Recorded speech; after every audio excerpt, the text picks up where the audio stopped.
"Do you like the word socialism?" said a lady to me the other day. "I fear I do not.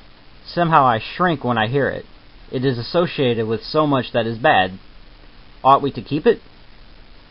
The lady who asked me this question is an earnest anarchist, a firm friend of liberty, and it is almost superfluous to add, highly intelligent.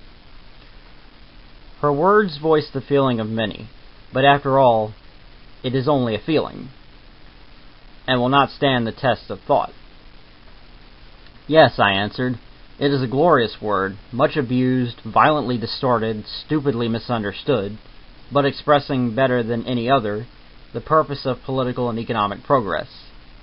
The aim of the revolution of this century, the recognition of the great truth that liberty and equality through the law of solidarity will cause the welfare of each to contribute to the welfare of all. So good a word cannot be spared, must not be sacrificed, shall not be stolen. How can it be saved?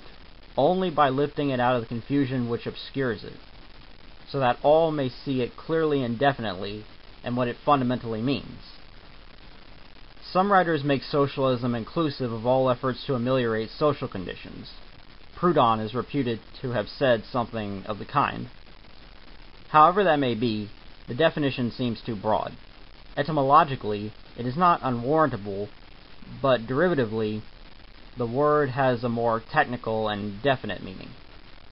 Today, pardon the paradox, society is fundamentally antisocial.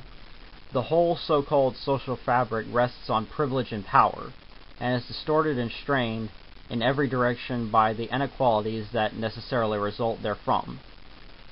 The welfare of each, instead of contributing to that of all, as it naturally should and would, almost invariably detracts from that of all. Wealth is made by legal privilege a hook with which to filch from labor's pockets. Every man who gets rich thereby makes his neighbor poor. The better off one is, the worse off the rest are. As Ruskin says, every grain of calculated increment to the rich is balanced by its mathematical equivalent of decrement to the poor. The laborer's deficit is precisely equal to the capitalist's deficit. Now, socialism wants to change all this. Socialism says that what's one man's meat must no longer be another's poison, that no man shall be able to add to his riches except by labor, that in adding to his riches by labor alone, no man makes another man poorer, that on the contrary, every man thus adding to his riches makes every other man richer, that increase and concentration of wealth through labor tends to increase, cheapen, and vary production, that every increase of capital in the hands of a laborer tends, in the absence of legal monopoly, to put more products, better products, cheaper products, and a greater variety of products within the reach of every man who works, and that this fact means the physical, mental, and moral perfecting of mankind and the realization of human fraternity. Is not that glorious? Shall a word that means all that be cast aside simply because some have tried to wet it with authority? By no means. The man who subscribes to that, whatever he may think himself, whatever he may call himself, however bitterly he may attack the thing which he mistakes for socialism, is himself a socialist. And the man who subscribes to its opposite and acts upon its opposite, however benevolent he may be, however wealthy he may be, however pious he may be, whatever his position in society, whatever his standing in the church, whatever his position in the state, is not a socialist, but a thief.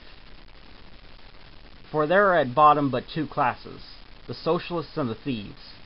Socialism, practically, is war upon usury in all its forms. The great anti-theft movement of the 19th century, and socialists are the only people to whom the preachers of morality have no right or occasion to cite the 8th commandment, thou shalt not steal. That commandment is socialism's flag, not only as a commandment, but as a law of nature. Socialism does not order, it prophesies. It does not say, "Thou shalt not steal." It says, "When all men have liberty, thou wilt not steal." Why then does my lady questioner shrink when she hears the word socialism?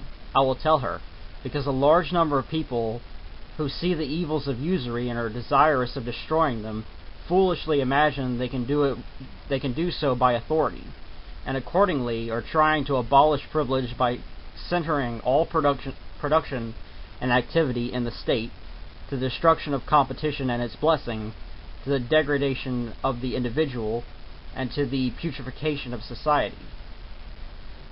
They are well-meaning but misguided people, and their efforts are bound to prove abortive.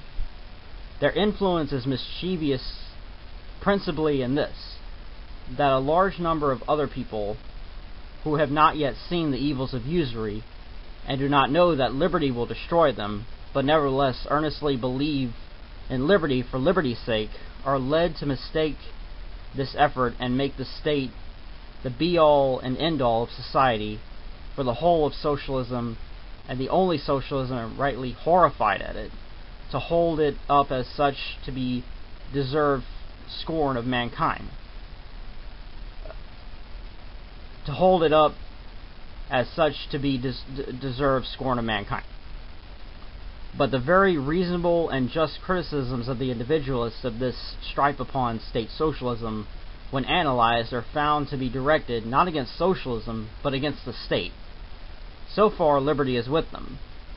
But liberty insists on socialism nevertheless, on true socialism, anarchistic socialism, the prevalence on earth of liberty, equality, and solidarity. From that my lady questioner will never shrink.